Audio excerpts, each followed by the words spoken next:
তো গাইস আজ আমার হঠাৎ মেহেন্দি পড়ার কারণ তোমাদের আজকে বুঝতেই পারবে। আজকে ব্লগটা পুরোপুরি দেখে নাও। আজকে কি কারণে মেহেন্দি পড়লাম পুরো দেখতে থাকো। Hello guys, good morning. তোমরা হচ্ছে রুচিদি এত সকাল সকাল কি করছে তো কিছুই না।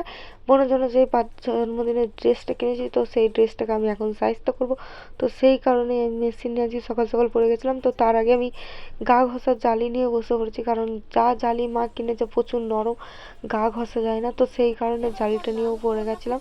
তো জালিটা ঠিকঠাক করে আমি এখন কি আর করব, চলো আমি এখন স্নান করতে যাই। স্নান বান করে এসে খেয়ে টেয়ে আমি একেবারে কাজে বেরিয়ে গেলাম, কারণ অনেকটা বেলা হয়ে গেছিলো। তো আস্তে আস্তে 11টার বেশি হয়ে গেছে। তো এসেই মাত্র আমাদের কিছু কাজ ছিল, সেই কাজগুলোকে কমপ্লিট করে নিলাম। কমপ্লিট করার পরে আমাদের আজকে ভিডিও বানানো হয়েছে ইউটিউবে। তো ভিডিও বানানোর পরে ওই একটা স্যারের ব্যাংকের একটা দাদা এসেছিলো, তো সেই দাদাটার সাথে স্যার কথা বলছিল, দেখতেই পাচ্ছ। আর আমি এখন কি করব, বসে বসে সময় কাটছি। ওইদিকে স্যার বসে আছে, তেমন কোনো কাজের চাপ নেই। তো সেই কারণে ফানি ভিডিও দেখে দেখি সময় কাটাচ্ছি। আর কাজের চাপ তেমন কিছুই নেই, তো কি আর করা যাবে। দেখো এদিকে একটা কাস্টমার এসছে, তো কাস্টমারটাকে সত্যি বলছি খুবই সুন্দর দেখতে। আমি কাস্টমারটাকে তো দেখে আমি ফিদা হয়ে গেছি। তো যাই হোক, আমি এদিক থেকে ভিডিও নিয়েছিলাম। কাস্টমারটা খুবই ভালো, কথাবার্তা আমার খুবই ভালো লেগেছে। তো যাই হোক, এদিকে আমি কথা বলার পর এদিকে আমি টিফিনে বসে পড়েছি ম্যাগি, আর এদিকে স্যার পরোটা দিয়েছে। তো ম্যাগি আর পরোটা খাওয়ার পর দেখতে পাচ্ছ আমি বসে আছি। তো বসে বসে আর কি করব, কুকাজ করছিলাম। কুকাজ বলতে দেখতে পাচ্ছ, তোমাদেরকে আমি বলে দিচ্ছি, কুকাজ বলতে আমার কোনো কিছুই নয়, ওই মানে ভুলভাল কলকা করা, আঁকা, ড্রয়িং করা, এইসব করে করে আমি আমার সময় কাটাচ্ছিলাম। তো সময় কাটিয়ে কাটিয়ে বসে বসে এইভাবেই সময় কাটাচ্ছিলাম। তো শেষমেশ একটা পেমেন্ট হলো।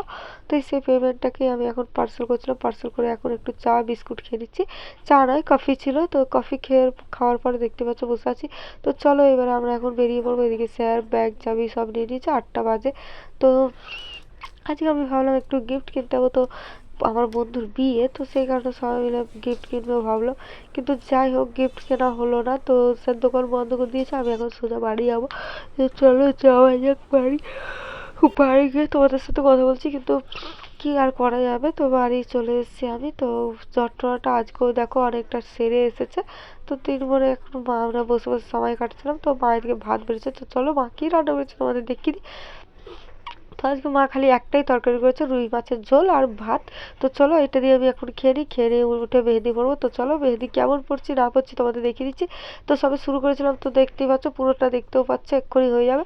তো পুরোটা দেখাচ্ছি তোমাদেরকেও কতটা আমি মেহেদি করেছি না করেছি। তো কেমন হয়েছে তোমরা অবশ্যই কমেন্ট করে জানাবে। দেখতে পাচ্ছ মেহেদিটা পুরোটাই তো এক হাতে ছিল, ওইভাবেই আমি ভিডিও করেছি। তো ভিডিওটা তোমাদের যদি আজকে ভালো লেগে থাকে, তোমরা অবশ্যই লাইক কমেন্ট শেয়ার করে দেবে। আর আমার মেহেদির ডিজাইন কেমন হয়েছে তোমরা অবশ্যই কমেন্ট করে জানাবে। Tata, bye bye, good night.